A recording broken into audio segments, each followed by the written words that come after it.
conectar, pero creo que ha tenido algún tipo de inconveniente. Voy a mandar, ya mandé un mensaje, si no me contesta, iniciamos dentro de 2 minutos. Perfecto. Muy Muy bien. bien, bueno, Gracias. bien, Jaime.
Buenas tardes, jóvenes, ¿cómo están? ¿Qué tal, licenciado? Buenas tardes. Hola, licenciado, buenas tardes. Le he escrito a la licenciada Miriam, pero de momento creo que ha de tener algún problema o alguna falla técnica y por lo mismo no se ha conectado. Creo que vamos a iniciar las exposiciones mientras se une la licenciada o mientras me dice que alguna otra instrucción. Creo que nos quedamos con el grupo todavía número 5, ¿verdad, Neri? Todavía ustedes son el grupo número 5. Es correcto, me toca la última parte. La última parte, Vanel, y pues, excelente. Correcto. Entonces, si quiere, iniciamos y al conectarse a la licenciada Miriam, pues ella dará otras instrucciones. Creo que después iniciarían con el grupo número 6, ¿verdad? Ok, perfecto. Muy bien, Lick. Entonces Neri, procedo a... ¿Claro? Gracias. Voy a proceder a presentar pantalla, entonces.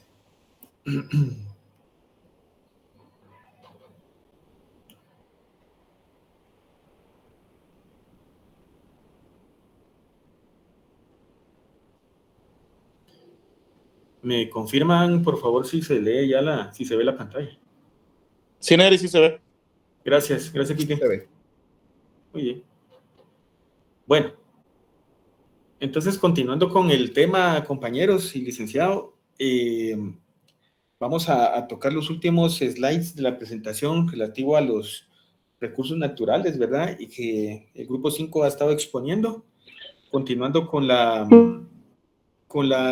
metas y resultados que se pretenden a nivel del sector agropecuario y la consecuente seguridad alimentaria que esto implica, ¿verdad? Por todos es sabido que el tema agropecuario es de vital importancia para cualquier economía y su adecuada gestión y manejo garantiza en buena medida la seguridad alimentaria de la población.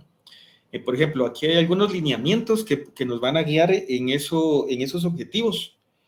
Ahí, por ejemplo, se detalla un estudio de la taxonomía y la capacidad de uso de la tierra, ¿verdad? Es importante para poder tener un aprovechamiento de los recursos del suelo, analizar cuál es la vocación de las tierras, ¿verdad? Porque de esto va a depender mucho la capacidad de producción que tenga esa economía en el sector agropecuario. Entonces, es uno de los lineamientos. Entre otros, por ejemplo, está la creación de cadenas de valor para cultivos básicos locales, ¿verdad? No solamente es imprescindible lograr una mayor producción, sino también generar un valor agregado en esa producción, ¿verdad? Por todos es sabido de que pues, nuestro país, lamentablemente, el valor agregado que nosotros imprimimos en nuestros productos es muy escaso. Entonces, lo que se pretende ahí es ver la manera de poder elevar ese valor agregado a esos cultivos básicos para que puedan hacer un impacto en el ingreso de los habitantes. Asimismo, en esos lineamientos habla de un desarrollo de la infraestructura y comercio de los productos agrícolas, ¿verdad? Para poder hacer todo esto es un tema bastante interesante.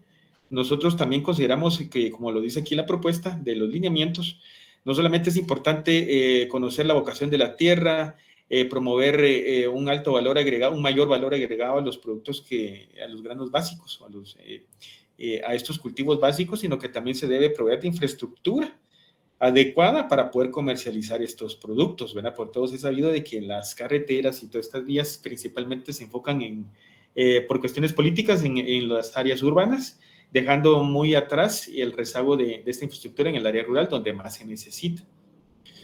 Las consecuencias que se pretenden es incrementar la productividad de esos granos básicos, ¿verdad? Y también en la producción pecuaria. Otra consecuencia que se espera con estos lineamientos es la garantía de la seguridad alimentaria, ¿verdad? Esto creo que es como lo medular de este slide porque básicamente lo que trata es que todo esto que se persigue es con un fin y es el de garantizar o mejorar la seguridad alimentaria del país. Al lado derecho vemos una gráfica, por ejemplo, esta es una gráfica del año 2018, no tiene mucho tiempo, o sea, es bastante actual. No tanto como quisiéramos, pero fue la que encontramos por ahí. En cuanto a la prevalencia de desnutrición crónica infantil, ¿verdad? Y por ejemplo, si ustedes ven las dos barras más altas, la corinta y la que es un poco más clara, Las dos, pues ya sabemos a quién pertenecen tristemente a Guatemala.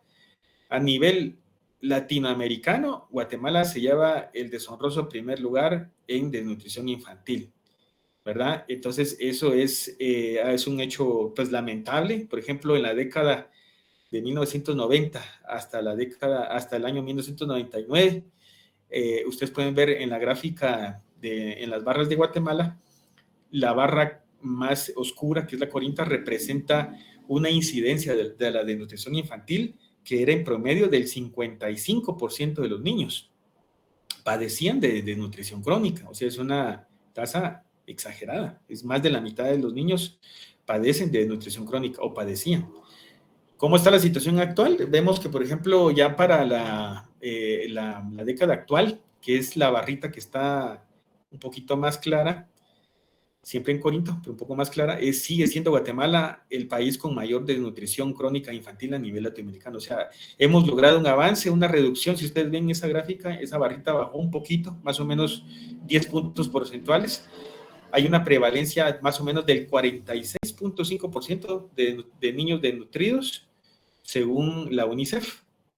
Seguimos estando en el deshonroso primer lugar a nivel latinoamericano, y creo que estamos entre los 6 primeros a nivel mundial. O sea, esto nos da la pauta de cuán necesario se hace entonces verificar todas estas metas y los lineamientos que esto conlleva para lograr esa seguridad alimentaria que tanto se necesita en el país. Pasando a la siguiente.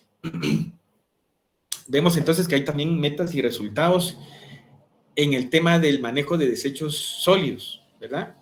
Ahí, por ejemplo, habla de que en el contexto actual, la radiografía actual que tenemos de nuestro país es que no hay suficientes esfuerzos en la gestión de desechos sólidos.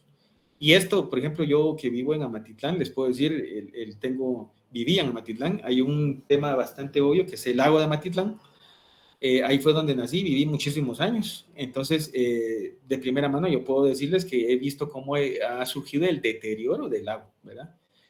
A raíz de estos desechos sólidos, y no solamente sólidos, sino también líquidos, pero principalmente ahí se ven botes de estos de PET, de las aguas gaseosas, se ven botellas, se ven todo tipo de basura. Todos esos desechos van a parar al lago, y es precisamente el contexto que tenemos actualmente, que no hay esfuerzos suficientes en la gestión de esos desechos sólidos. El otro hecho lamentable es que hay una contaminación de los suelos y de los recursos hídricos, ¿verdad? Esto, por ejemplo, los desechos sólidos, increíblemente, si no son bien manejados, también afectan, van a parar a los mantos acuíferos, donde son contaminantes directos de toda esa agua, ¿verdad? Entonces hay una contaminación de suelos, y estos a su vez contaminan los recursos hídricos que están a más profundidad. La meta que se pretende aquí es la implementación participativa del manejo integral de desechos sólidos en los municipios. Aquí, por ejemplo, habla de los municipios porque son las municipalidades, a través de estas políticas de desarrollo, ¿verdad?, que plantea CEGEPLAN, que nosotros vamos a poder ver una mayor efectividad en esas medidas. O sea, son las municipalidades las encargadas por ley de velar por el manejo adecuado de los desechos sólidos del municipio. Por eso habla de que esto es vital, que las municipalidades tomen protagonismo en la implementación de estas medidas, ¿verdad? Se pretende como resultado la mejora en la gestión de desechos con participación comunitaria y municipal, es decir, aquí todos actuando y poniendo nuestro granito de arena para mejorar ese manejo adecuado de los desechos sólidos.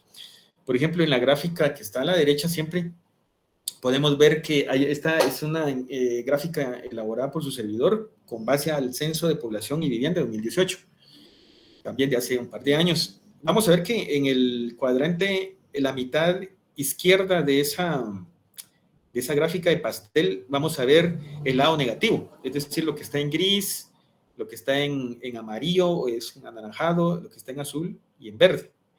Eso representa más del 50% de la basura que es manejada de manera inadecuada, ¿verdad? Por ejemplo, la parte sombreada en gris, vamos a ver que representa el 43% de la población quemando la basura, ¿verdad? O sea, el 43% de la población quema la basura. También el 3%, que es lo que está representado en color amarillo, la entierran. Un 1% la tira a un río, quebrada o mar. ¿Se imaginan el grado de contaminación que esto ocasiona? Y el 3% dice la tira en cualquier lugar. Del lado derecho encontramos una mejor gestión de los desechos, pero sigue siendo un porcentaje bastante bajo.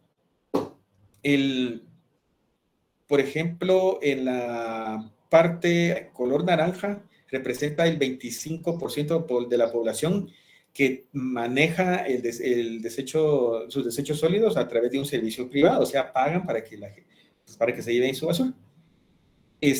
La municipalidad gestiona el otro 17% a través de sus camiones y todas esas unidades que andan recolectando la basura, y solamente un 7% de la población recicla la basura. Entonces, según el censo, el 51% de los hogares guatemaltecos no cuentan con servicios de extracción de basura. 51%.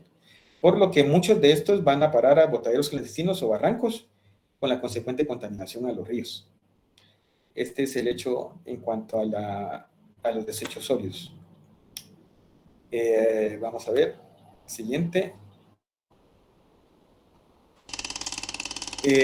Dice, resultados y metas para el manejo integral de desechos sólidos, siempre hablando del mismo tema. Hay lineamientos, por ejemplo, ahí estábamos hablando del diagnóstico de los desechos sólidos. Se está hablando de una optimización de las rutas de recolección, o sea, hay que no solamente de mandar las unidades, sino también coordinar de mejor manera estas rutas para poder abarcar la mayor cantidad de población posible. Es necesario campañas de concientización, es necesario el establecimiento de centros de recolección y clasificación estratégica, algo que ya había empezado el país, como ustedes bien saben, que está todavía en pausa esa ley, pero que también eso nos va a obligar tal vez con ciertas mejoras en esa ley, porque no operativamente era bastante inviable, pero sí es algo bueno. Estudios de impacto ambiental, por ejemplo, habla de sanciones por contaminación y manejo incorrecto.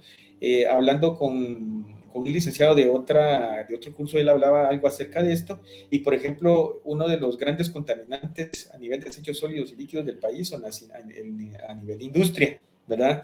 Y muchas veces el precio de la producción o de estos bienes y servicios no se toma en cuenta el deterioro del medio ambiente que esto ocasiona, ¿verdad? Entonces, eso creo que ahí es una parte importante en cuanto al establecimiento de sanciones efectivas y contundentes para aquellos que contaminen el medio ambiente. Se está también tratando de verificar la eliminación, o se pretende eliminar los basureros clandestinos, una cultura de separación y clasificación, y la implementación de proyectos desde un enfoque comunitario municipal. Nuevamente, comunidad y municipio y funcionarios participando en esta labor.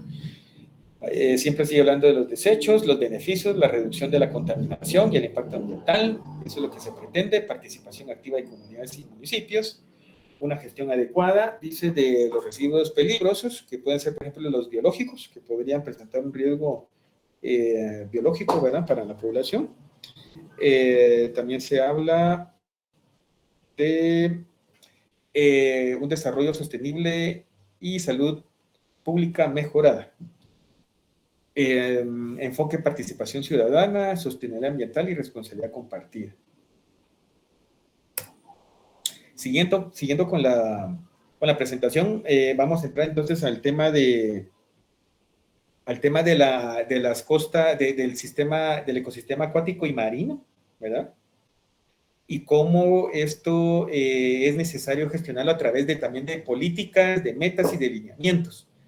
Por ejemplo, por todos nosotros es sabido que el ecosistema acuático o los ecosistemas marinos son una fuente importante de recursos económicos para la población. Hay una gran parte de la población a nivel de las costas que viven y subsisten de los recursos acuáticos, ¿verdad? Entonces ahí, por ejemplo, en la radiografía actual vemos que hay una inestabilidad de las zonas marino-costeras, hay una debilidad institucional que da como resultado esto otro, y falta de políticas públicas, y yo diría también de voluntad, ¿verdad? Entre las metas está la implementación de planes integrales de manejo, eliminación o pérdida de cobertura de mangle. Por ejemplo, al lado derecho está la gráfica de cómo se ha venido perdiendo ese ecosistema de manglares. Los manglares son unas plantas que sirven de sustento para muchas especies acuáticas, no solamente peces, sino que también algunos moluscos, inclusive aves, es decir, son una fuente de biodiversidad a la vez que el aprovechamiento sostenible de estos manglares provee de recursos como leña, que también la población, eso ha sido una de las razones por las cuales se ha venido perdiendo esa cobertura de manglares en la costa, ¿verdad? Ahí, por ejemplo, hay una encuesta, hay una información, un estudio que hizo el CEMA, que es el Centro de Estudios del Mar y Acuicultura de la Universidad de San Carlos. En el 2015 calculó que en promedio esto fueran las tasas de pérdida o las tasas acumuladas de pérdida que sufrieron los manglares en Guatemala, ¿verdad? A tal punto que en el 2021 ya se había perdido un 14% de la cobertura en manglares respecto al 2015, ¿verdad? Es decir, hay una constante que no se ha logrado frenar. Esa es la situación actual de los manglares. Hablando siempre de lo mismo, podemos ver que hay unas metas, ampliación de las áreas bajo uso sostenible y la conservación en zonas marino-costeras, ¿verdad? Y sistemas acuáticos. Lineamientos, uso sostenible de las especies marinas, proyectos de acuicultura, acceso a servicios básicos, por ejemplo. Y aquí, por ejemplo, vamos a ver también un tema importante, solo permítanme. Un tema importante acerca de los recursos, ¿verdad? Cómo esos recursos han venido perdiéndose en cuanto a su capacidad de producción, con la consecuente merma en los ingresos y en el bienestar de la población que vive directamente de estos recursos pesqueros. Por ejemplo, en el litoral pacífico, suponiendo una tasa de producción del 100% hacia el año 2010, es decir, en solamente 6 años, se ha perdido un 75%, es decir, en el 2010 solo se produce el 25% de lo que se lograba producir en el 2005. Esto se refiere básicamente a la acuicultura, a la pesca artesanal, de camarón, de especies de peces, ¿verdad? Todo esto se ha venido perdiendo, es decir, cada vez es menos la cantidad de peces y de todo este tipo de especies marinas que sirven de sustento a la población. En el lado del Caribe, que es la gráfica que está abajo, vamos a ver que sí ha habido también una pérdida de esa producción, pero es menos, tal vez un tanto menos sensible. De aquí se ha perdido la capacidad del 50% en relación al 2005, en el 2010, que también es preocupante. Entonces, aquí lo que se pretende con los lineamientos es primeramente fortalecer a nivel institucional a través de promulgación de leyes e instituciones que realmente cuenten con la capacidad de prevenir la pérdida de estos ecosistemas. Hay, por ejemplo, un catastro de reservas naturales como lineamiento, ¿verdad? ¿Cómo se va a poder mapear eso? Y los beneficios que se esperan aquí son, por ejemplo, la mejora de la gobernabilidad, la protección de los ecosistemas, fomento del turismo sostenible e incremento también las oportunidades económicas. Vamos a ir avanzando con la siguiente. Aquí, por ejemplo, vamos a empezar a hablar un poquito acerca del tema de la cobertura en cuanto a la penetración de energía eléctrica de ese servicio. Por todos nosotros es bien sabido que es algo sumamente importante para todos nosotros y para cualquier persona contar con un servicio de energía eléctrica, ¿verdad? Es preocupante que en pleno siglo XXI en el que estamos, podamos ver todavía, por ejemplo, en el caso de Alta Verapaz, con una cobertura que apenas llega al 50%, ¿verdad? Entonces, aquí lo que se pretende es, primeramente, lograr una cobertura del 100% de la energía en las áreas rurales para uso domiciliar, ¿verdad? Ahí, por ejemplo, en la gráfica vamos a ver que las regiones que están con una barrita verde representan una muy buena cobertura que casi llega al 100%. Entre eso está Zacatepec, Guatemala, Escuintla, creo que una compañerita del grupo ya lo había presentado. Las barras amarillas representan una cobertura que está pasando levemente del 90%. Las que están ya en color anaranjado representan aquellas que no llegan al 90% y las que están en rojo no llegan al 80%. Pero en caso especial, Alta Verapaz, que a puras penas llega al 50% de cobertura. Aquí, por ejemplo, resumiendo, vemos allí, vemos, por ejemplo, el mapa de calor, de cómo se comporta a nivel de cobertura en la región del país. Y podemos ver que en términos generales el nivel de cobertura en promedio en el país es del 89.26%. ¿verdad? Esto podría considerarse pues un muy buen índice de penetración o de cobertura eléctrica. Sin embargo, como les digo, hay una disparidad en cuanto a las regiones por departamento. Por ejemplo, las regiones que están menos expensas a esta cobertura son, en este caso, el área del Petén. También estamos hablando de que hay una baja cobertura en las áreas que están sombreadas en el naranja, que sería Quiché, Huehuetenango, Zacapa, Jalapa, Chiquimula, que son áreas que todavía están entre el 80 y el 90. Las áreas sombreadas en amarillo están cercanas al 90 y 95%, y las que están sombreadas en verde, que son las que presentan la mayor cobertura a nivel país, que están a más de un 95%.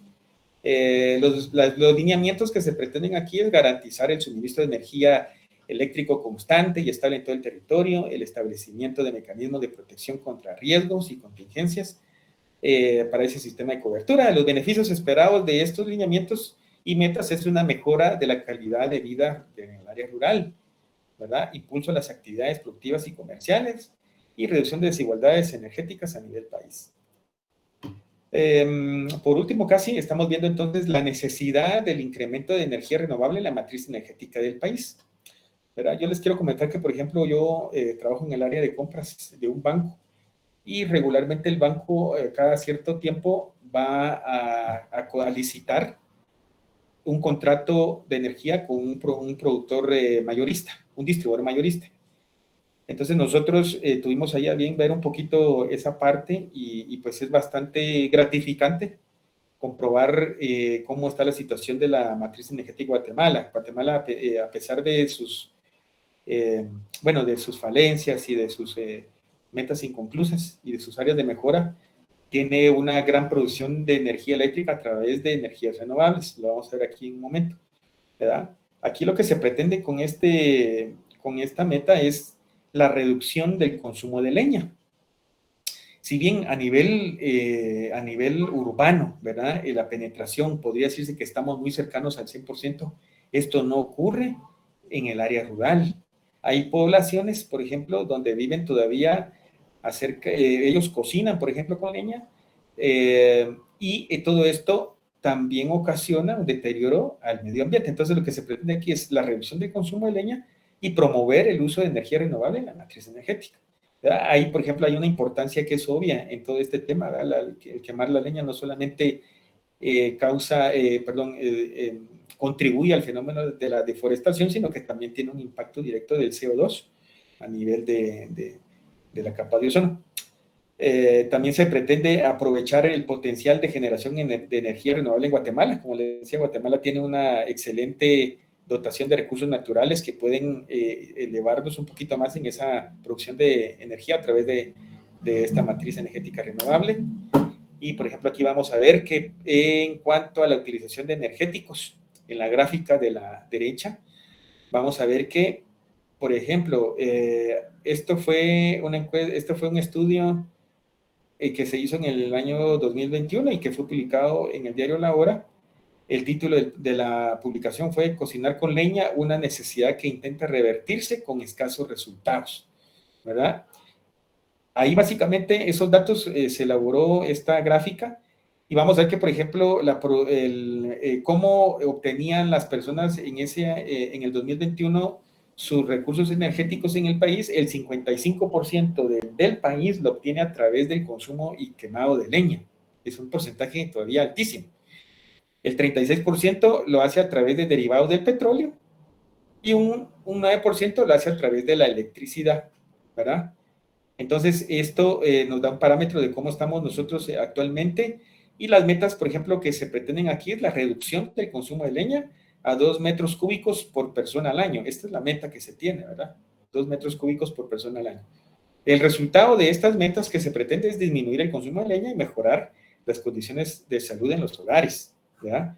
Los lineamientos que van a perseguirse aquí son, primeramente, el equilibrio oferta-demanda de leña en los hogares, la creación de plantaciones forestales para suministro de leña, la implementación de la Estrategia Nacional para la Reducción del Uso es para la reducción y uso eficiente de la leña.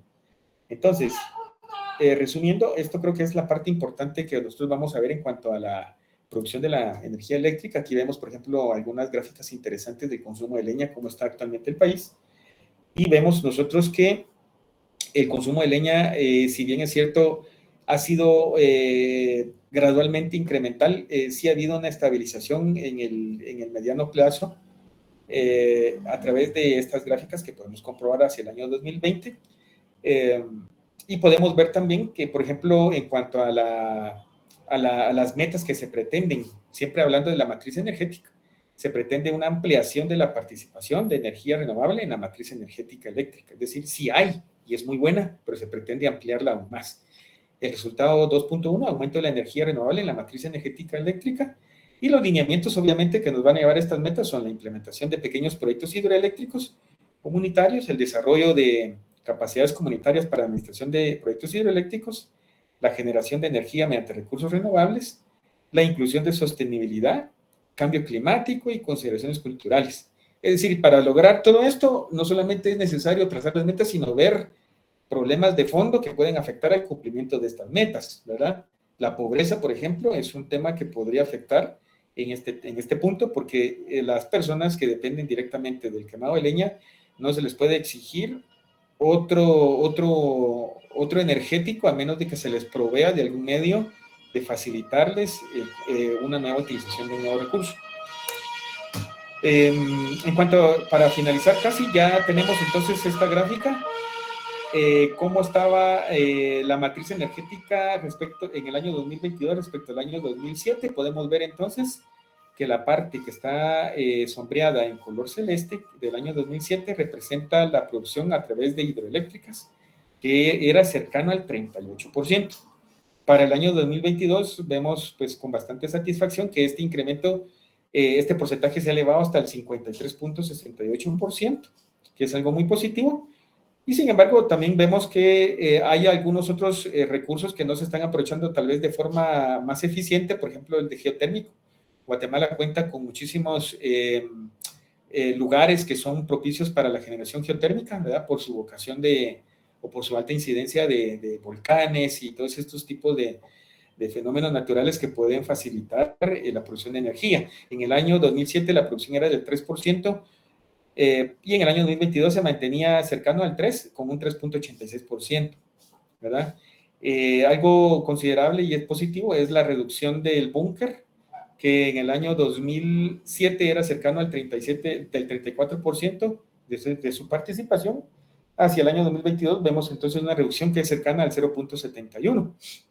Sin embargo, el combustible fósil, que correspondía al 13% en el año 2007, ahora ha aumentado al 34.21%. O sea, han habido avances, pero también ha habido algunos retrocesos en cuanto a esta meta. Y por mi parte es todo, licenciado o licenciada, si está por ahí. Quedamos entonces a las órdenes. Muchísimas gracias ahí por el tiempo y estamos pues abiertos a cualquier comentario o duda que puedan presentar. Muchas gracias.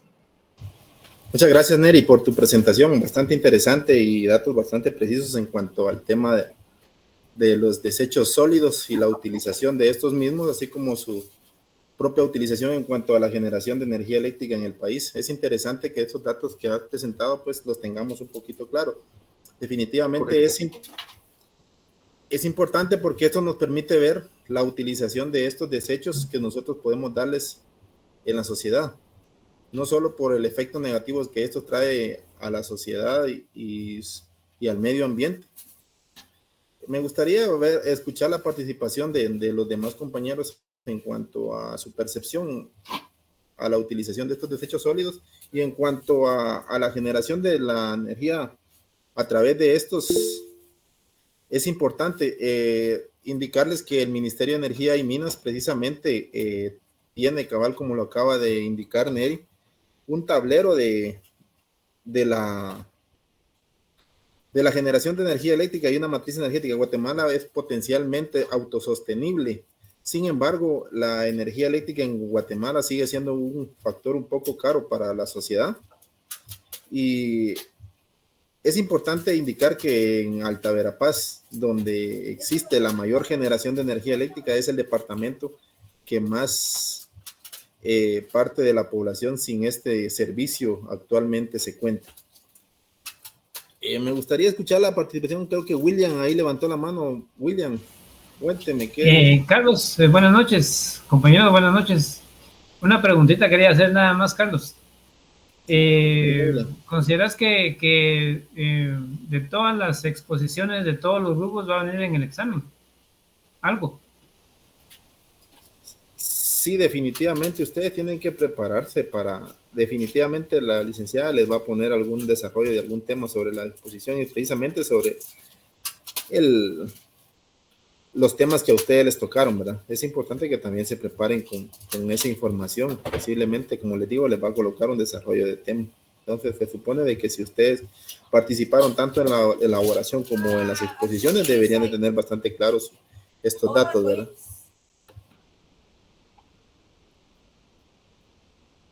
Volviendo al tema de la exposición, que es bastante interesante lo que Neri acaba de indicar, tal vez solo quiero comentarles que precisamente el Ministerio de Energía y Minas presenta su informe mensualmente o semanal e incluso da el tablero de la generación de energía, tanto la hidráulica, la geotérmica, la eólica, la solar y la biomasa.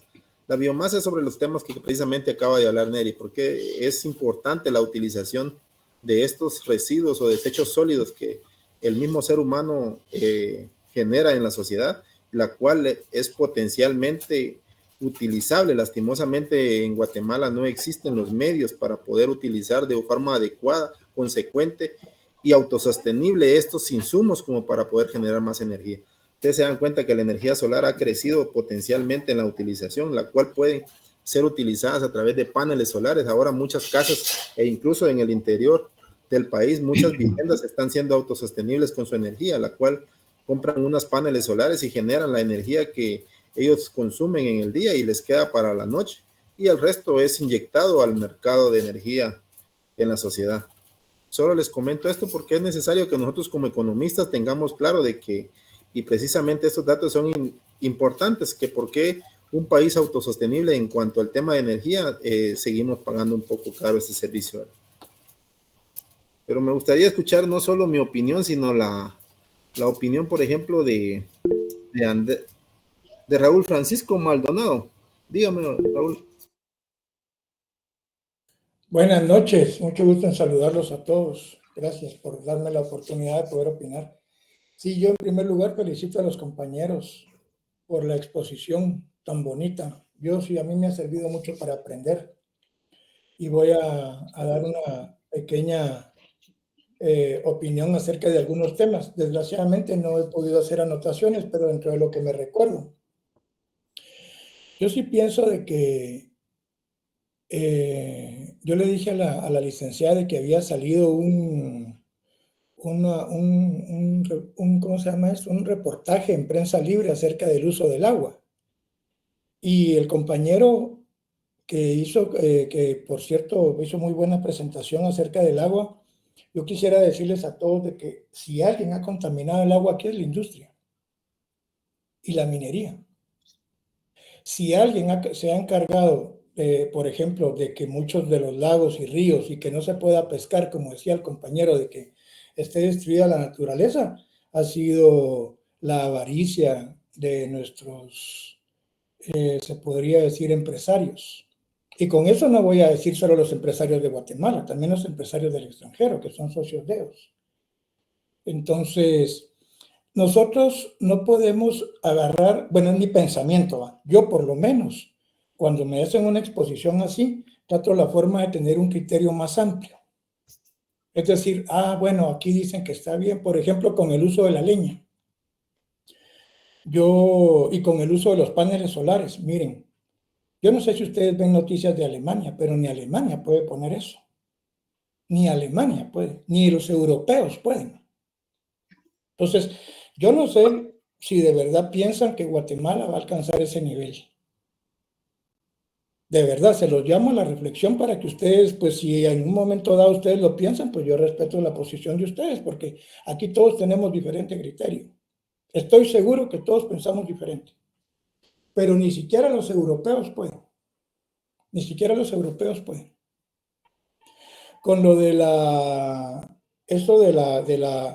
de que tenemos una buena raíz energética. Miren, yo acabo de leer hace poco, y se lo dije a la licenciada, y el señor don Carlos, parece que usted trabaja en el Ministerio de Energía y Minas o tiene alguna relación, y si no, disculpe mi percepción. Entonces, acabo de ver que la Comisión Nacional de Energía Eléctrica aprobó 8 contratos para distribuidores de energías renovables. Y eso está bueno, pero que lo mantengan, porque no es solo de decir, nos vamos por este camino. Los fracasos de Guatemala vienen uno tras otro, y se los digo yo que ya tengo 6 décadas de vivir en este país, como lo de Semilla. Ahí está lo de Semilla. Y se lo dije a un par de compañeros aquí, se los dije, miren, eso no es tan fácil, y tal vez uno de ellos no lo creyó, y ahora se da cuenta que no es tan fácil, y me está escuchando. No es tan fácil. Aparentemente en papel y lápiz todo se puede poner fácil. Por ejemplo, en un curso que llevamos con algunos compañeros acá, me imagino que es de ciclos económicos, hablaban de Singapur. Miren, ¿saben cuánto cuesta tener un permiso en Singapur para tener un carro? Solo en Singapur hay un límite de 600,000 carros. Nadie más puede tener carros, ese es el límite. Y no se pueden tener más carros porque es un país de 740,000 kilómetros cuadrados, creo yo. Entonces ellos tienen las calles y no las van a estirar, ¿va? Entonces, para tener un carro ahí hay que pagar un permiso anual. Y ese permiso es alrededor de, ¿qué? $15,000. Entonces, aparte que hay que tener un buen carro, pues Dios guarde que se les va a quedar ahí. Entonces, a veces suena un poco ilusorio que nosotros pretendamos que con esta gente que tenemos, o sea, y no lo quiero ver, no lo van a ver desde el punto de vista político, por favor. Disculpen, no lo vean desde el punto de vista político. Seamos objetivos. A veces cuesta un poco pretender que con la élite que tenemos vamos a alcanzar ciertos objetivos. Yo sí les digo, van a alcanzar ellos, pero la población es muy diferente. Yo estaba leyendo, para terminar ya mi intervención, estaba leyendo las declaraciones de Johnny Gramajo. Yo no sé si alguno de ustedes sabe quién es él, pero él es uno de los, como el segundo del Banco de Guatemala, pues más de alguno de saber aquí quién es, porque estudia en economía, pues. Entonces, Óscar Monterroso y Johnny Gramajo están abajo del presidente del Banco de Guatemala. Entonces, yo estaba viendo las declaraciones de él acerca de la economía en Guatemala. Miren, ¿saben una cosa? Yo no sé si ustedes tienen carro o moto o dónde viven, pero estoy seguro que ustedes no tienen idea dónde vive esa gente. Esa gente no tiene ni la más mínima idea de las necesidades que pasa la gente. Que se vayan a los Estados Unidos y que él mismo lo dijo ahí en Prensa Libre, yo creo que salió el día de hoy, 3 millones de guatemaltecos en Guatemala. 3 millones. Y por eso es que mucha gente, que miran ustedes en ese mapita que presentó el compañero, que como les digo es una excelente presentación, miran ustedes que no hay electricidad en el Petén, en Baja Verapaz y en Alta Verapaz, pero ustedes se han puesto a pensar realmente ¿por qué? ¿Por qué no tienen interés? Realmente ustedes se ponen a pensar ¿por qué no quieren al turismo?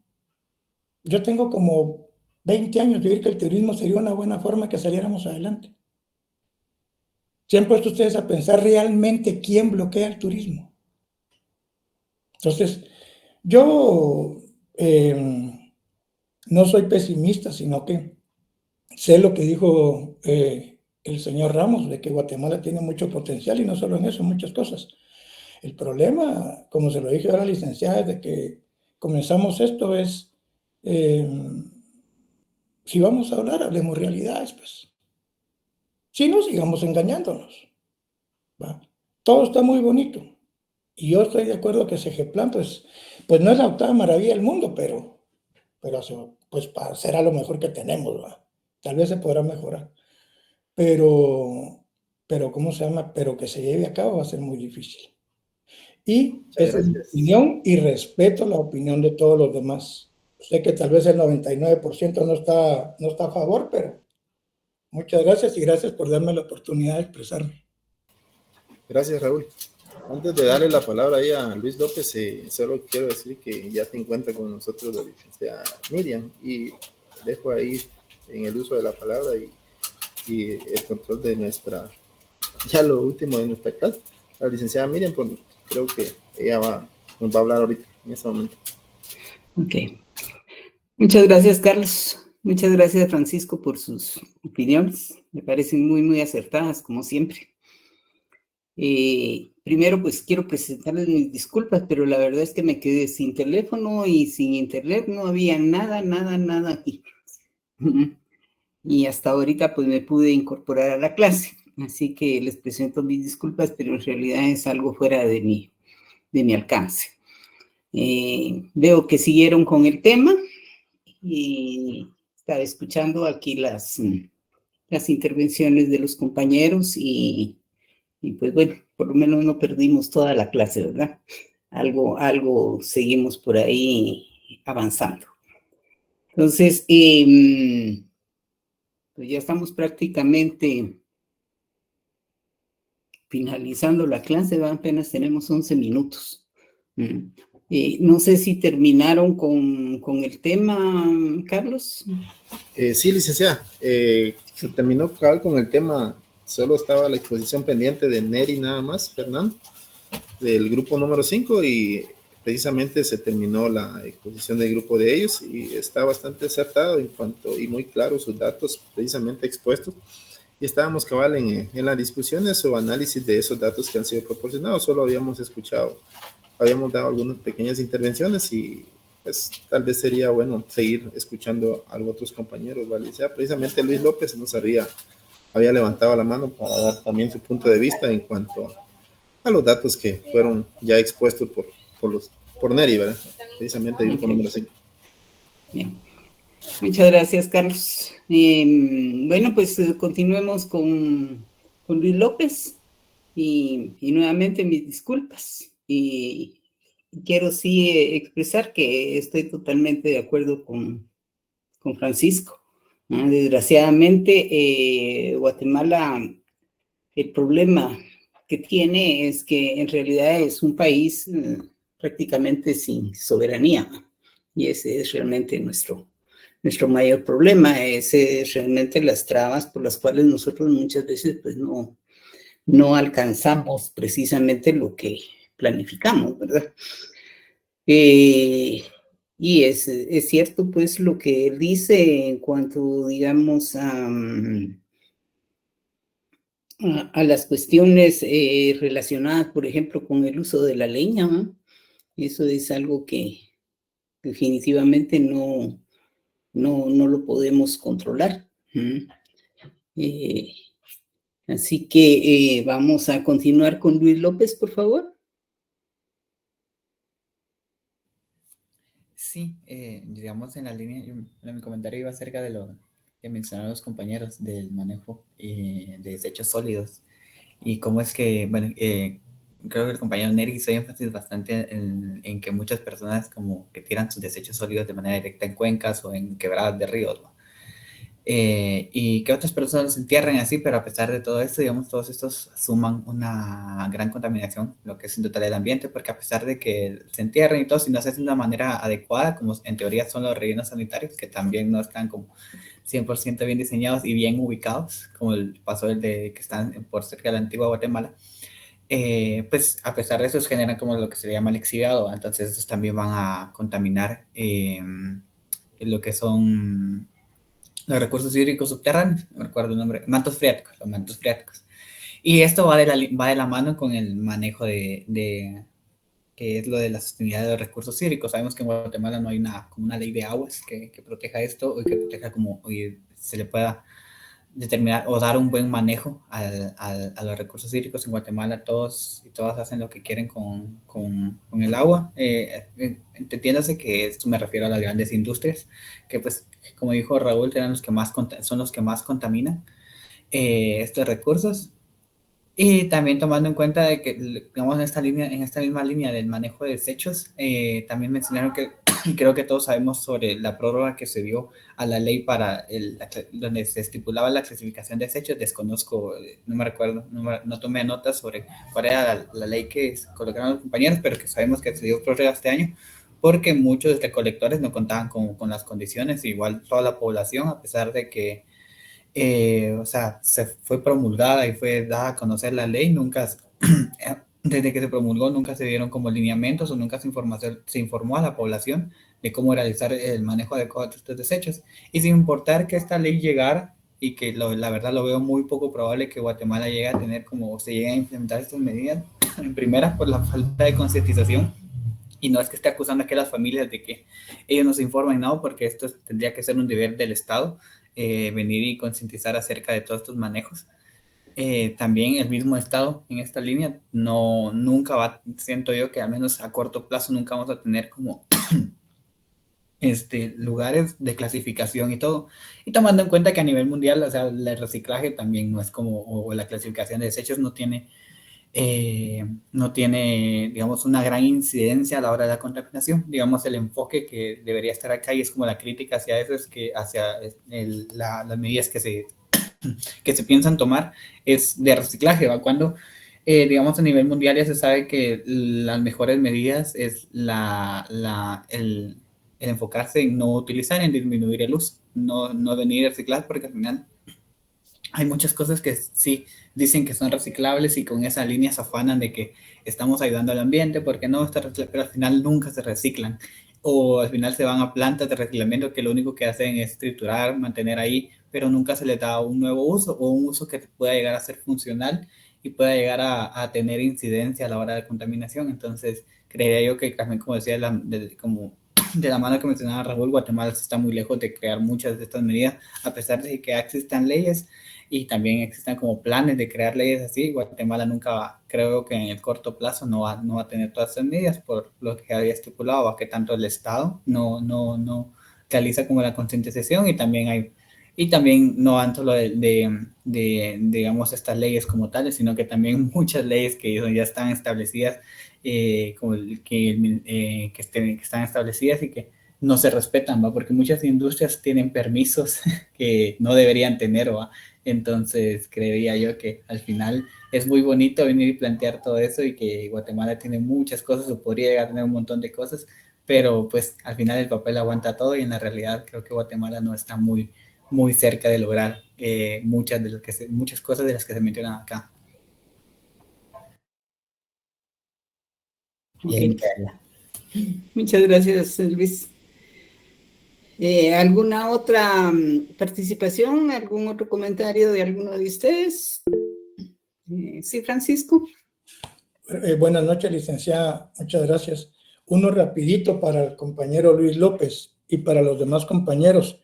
Yo me fui a la Constitución de la República desde la vez pasada, pero por evitar perder mucho tiempo. Acá en la Constitución de la República, en el artículo 122, encontré la razón por la que no pasan la ley de aguas. Es porque ya eso crearía cierta privacidad y ayudaría al bien común. Entonces, para los compañeros que tengan interés, podrían leer del artículo 120 al 125. Ahí se encuentra también lo de la enajenación de los bienes y todo eso. Y la otra cosa es que yo vivo aquí en la zona 2 y aquí vienen varios camiones a recoger basura. Nosotros no tenemos en sí, yo no vivo en una colonia privada, entonces aquí hay varios.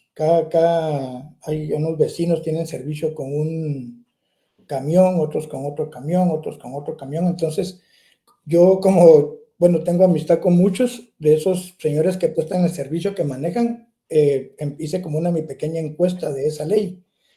Y todos me dicen de que esa ley que quieren poner, que no conocemos muy bien, es una ley que al final va a terminar aprovechando el alcalde Quiñones, fíjense. Porque al final va a ser él el que va a tener como el control del reciclaje. Porque estos señores ahorita le subieron a los de los camiones, les subieron que tenía, por lo menos aquí donde vivo yo, les aumentaron el precio de lo que tienen que pagar para tirar los desechos en el barranco ese donde lo van a tirar. Entonces ellos me estaban diciendo de que prácticamente lo que hay es como una especie de, según me estaban diciendo, es como una especie de mafia. Y que ellos tienen sus días contados, que al final los van a sacar y los que se van a quedar son los camiones de la municipalidad. Y que ese es una como especie de empresas que al final dicen que son privadas, pero van a ser de él. O sea, eso me dijeron 3 personas. 3. Entonces, no sabría decir, hay que esperar, ¿va? Pero se los comunico para que ustedes pues lo tengan como una opción, ¿verdad? De su pensamiento. Muchas gracias, licenciado. Gracias, Francisco. Sí, efectivamente, la Municipalidad de Guatemala hizo una gran reforma en el basurero de la zona 3. No sé si alguno de ustedes se habrán acercado por ahí. Yo hace algunos años, tal vez unos 5 o 6, porque últimamente pues ya no pude hacerle seguimiento a eso. Pero sí, fui ahí y vi cómo funciona eso, y en realidad lo que dice Francisco es totalmente cierto, ¿verdad? Aquí detrás de todo esto y detrás de prácticamente todo lo que hay en Guatemala hay mafias, ¿verdad? Siempre la corrupción en nuestro país es grande, y volvemos al mismo punto. Pues el problema es cuando no se tiene la soberanía del país, y las autoridades muchas veces son impuestas a nivel internacional, ¿verdad? Y precisamente, digamos, ponen a autoridades y les dan, de alguna manera, la venia para que hagan ese tipo de cosas, pues, ¿verdad? ¿Por qué? Porque no les interesa realmente que el país salga adelante. Y eso es real, pues, ¿verdad? Obviamente, CGPLAN, como una institución eminentemente técnica, hace estudios técnicos y presenta, digamos, una imagen objetivo de las cosas, pero sabemos que si hacemos, digamos, un recorrido por toda la planificación en nuestro país desde la década del 50 del siglo pasado, pues nos vamos a dar cuenta de que en realidad los planes se han cumplido en muy, muy poco. Tal vez los primeros planes fueron, digamos, más contundentes en ese sentido, porque fueron planes hechos para ejecutar financiamiento externo, que fue ahí cuando se hizo la carretera al Atlántico y otros tipos de proyectos que sí realmente, digamos, tuvieron un impacto en el desarrollo del país, porque obviamente pues no es lo mismo en la actualidad. Nosotros, por ejemplo, nos movemos de Guatemala al puerto de San José en ¿qué? Un par de horas, ¿verdad? Antes eran días para ir al puerto de San José, ¿verdad? Entonces, sí hay, digamos, algunos avances en ese entonces, pero realmente han sido muy pocos, pues, ¿verdad?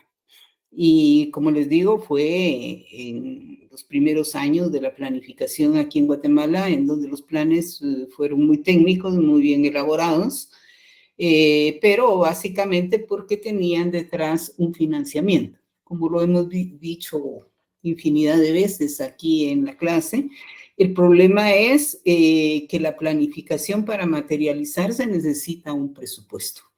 Y Guatemala ese presupuesto no lo tiene. Y en gran medida no lo tiene porque hay demasiada corrupción.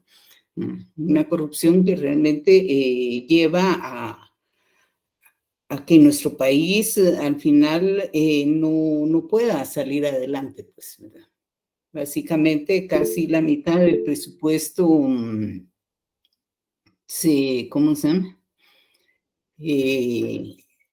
Se va en reparticiones, ¿verdad? Porque esa es la realidad. Y sí, detrás de cada proyecto, sobre todo esos proyectos Se recordarán ustedes, por ejemplo, del Transmetro y el Metrobús y todo eso también tiene detrás grandes negocios. Esta es nuestra Guatemala, esa es nuestra realidad. Y sin embargo, pues eso no nos quita a nosotros que no estemos conscientes de ellos y que de alguna manera pues tengamos la capacidad para trabajar y para poder exponer estas situaciones reales que existen en Guatemala. Sí, Carlos. Gracias, licenciada, por la oportunidad. Es que precisamente los datos me parecían muy interesantes lo que estuvo exponiendo Neri. Fernando, Sí. como trabajo en el Ministerio de Energía y Minas, cabal, precisamente tengo una cierta información y es muy claro, cabal, precisamente lo que ustedes están indicando. Lastimosamente Guatemala es autosostenible en energía, le comentaba yo, y lastimosamente pagamos más cara la energía eléctrica que en el resto de países centroamericanos, a pesar de que nosotros mismos le vendemos o exportamos a parte de unos países de Centroamérica e incluso parte de México. Sin embargo, no es bien aprovechado los recursos. También es importante indicar que lastimosamente la inversión nacional es muy poca. Lastimosamente la inversión que en cuanto a estos megaproyectos, porque se requiere de mucho dinero para hacer estos proyectos, es por lo regular extranjera. Entonces, ya como usted bien lo indicaba, ya de por medio para todos esos contratos ya existe la corrupción de por medio, y entonces ahí es donde realmente se pierde realmente el buen aprovechamiento que se le pudiera dar a estos recursos, o a estos, incluso a este servicio que debería de ser un servicio bastante accesible y cómodo para todos los guatemaltecos. Sí. Sí, efectivamente. Sí, Francisco, gracias, Carlos. Efectivamente, Francisco, así es. La verdad es que en la comercialización de la energía eléctrica con de Oxa y de Orsa, básicamente, ¿no? Prácticamente son muchos recursos que están sacando del país, ¿no? Son empresas extranjeras quienes comercializan y que realmente Guatemala no tiene por qué tener eso, pues. O sea, eso es algo como que, digamos, utilizamos un servicio que en verdad no lo necesitamos, ¿verdad? Pero esa es la dependencia de nuestro país. Sí, Francisco. Yo creo que eso es como Suiza, que es uno de los máximos exportadores y vendedores de café y no tiene ni una finca de café y todo se lo compra Colombia, ¿va? Sí, así es, son los intermediarios, ¿no? Y lo vemos en todos lados. Miremos, por ejemplo, vamos a darnos una vueltecita al SEGMA o ahí a la terminal y miremos cómo todos los intermediarios vienen con un montón de verdura y camiones bien cargados y todo. Y son ellos los que realmente se quedan con la ganancia de todo eso, pues, ¿verdad? Porque al agricultor realmente lo que le pagan es nada, ¿va? Pero ¿qué hace el agricultor? O vende por nada o se queda con toda su producción porque no tiene cómo sacarla. Entonces el intermediario siempre va a estar ahí y eso es lo que sucede en estos países, pues, ¿verdad? Al ser países dependientes, al no tener una propia soberanía, que eso es realmente el meollo del asunto, todo lo demás son solo distractores, ¿verdad? Nosotros vemos, digamos, un montón de distractores alrededor, pero la realidad es esa, ¿verdad? Y eso siempre lo hemos sabido los guatemaltecos. Lo que pasa es que muy pocas veces realmente se pone sobre la mesa y lo discutimos, pues. Pero desgraciadamente, pues, así estamos y hasta el momento en que no tengamos nosotros la soberanía para poder resolver nuestros propios problemas internos, vamos a estar en una situación así. Lo podemos llevar también a nivel individual, a nivel de familias, es exactamente lo mismo. Lo que el Estado obviamente es mucho más complejo, pero esa es la realidad, ¿verdad? Bien, el día jueves tienen ustedes su examen, es el segundo examen parcial. Les voy a pedir, por favor, que se conecten al aula siempre, porque en esta oportunidad pues nos están pidiendo capturas de pantalla y lista pues de los exámenes. Entonces, por favor, ¿cómo se llama? Se conectan a la clase y desde ahí hacen su examen.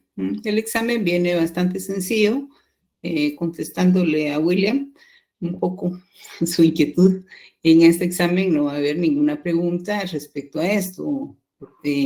A final de año, pues una vez que ustedes hayan entregado sus informes finales, pues entonces yo les voy a indicar más o menos qué podríamos apuntalar para que va a ser, digamos, parte del examen final. Pero por ahorita estén tranquilos, no, para el día jueves el examen está hecho, ya lo subí todo. Gracias. Está hecho en base a los documentos que se les dieron en su oportunidad, que se les pasaron con bastante antelación, y sobre eso va a versear el examen, única y exclusivamente en los documentos que se les enviaron, y como Carlos bien les decía, pues estas charlas y todo sí las vamos a evaluar, pero hasta el examen final, y yo les voy a indicar qué, porque realmente es una información muy vasta, ¿no? Y esa es la idea realmente de llevarla a cabo de esta manera, porque de alguna forma, pues, el plan de desarrollo, pues, nos da a nosotros una visión general de nuestra economía, y sobre todo, pues, es la mejor referencia que tenemos para un curso de planificación económica. Y por lo menos eso lo debería de conocer un estudiante de un curso de planificación económica, por lo menos la planificación vigente de su país, ¿no? De esa cuenta es que, digamos, esta clase pues siempre trae a colación ya sea el estudio de los planes anteriores o del vigente, ¿va? Yo cuando teníamos la clase presencial hacía todo un recorrido histórico de los planes, pero digamos, desde que entramos en línea, pues únicamente nos hemos basado en el CATUM, que es el último plan que tenemos, ¿verdad? Entonces, pero yo sé exactamente que yo no les puedo pedir a ustedes que sostengan todo en su mente, ¿va? O hacerles un examen del CATUM propiamente, no. Lo único que podemos hacer es reflexionar y meditar sobre las cosas que ahí dicen, que de alguna manera las hemos hecho acá en la clase con el concurso de todos, ¿verdad? Así que por ese lado, estén tranquilos, que el jueves únicamente entran los documentos que ya les habíamos enviado. Ya William ya estaba asustado. No, sí, tienes razón, pues, ¿verdad? Porque al final, William, por ejemplo, es uno de los que siempre está acá en la clase, siempre está participando, es un estudiante muy activo y obviamente, pues, el premio tiene que ser que gane el curso, ¿no? Entonces, y si de repente me ponen algo que no voy a poder hacer porque es demasiado vasto, ¿verdad? Pero no se preocupen que aunque estamos de manera virtual, yo los he ido conociendo a cada uno de ustedes, creo que ustedes también de alguna manera me han ido conociendo a mí, y ahí pues vamos haciendo una especie como de identificación y hasta de afecto entre nosotros, ¿verdad? Así que, bueno, aquí nos quedamos, por favor. Buenas noches a todos, gracias. Sí, por favor, ¿cómo se llama? Se conectan el día jueves, ¿eh? ¿Ok? Hasta pronto. Pues. Buenas noches. Buenas noches. Buenas noches. Buenas noches.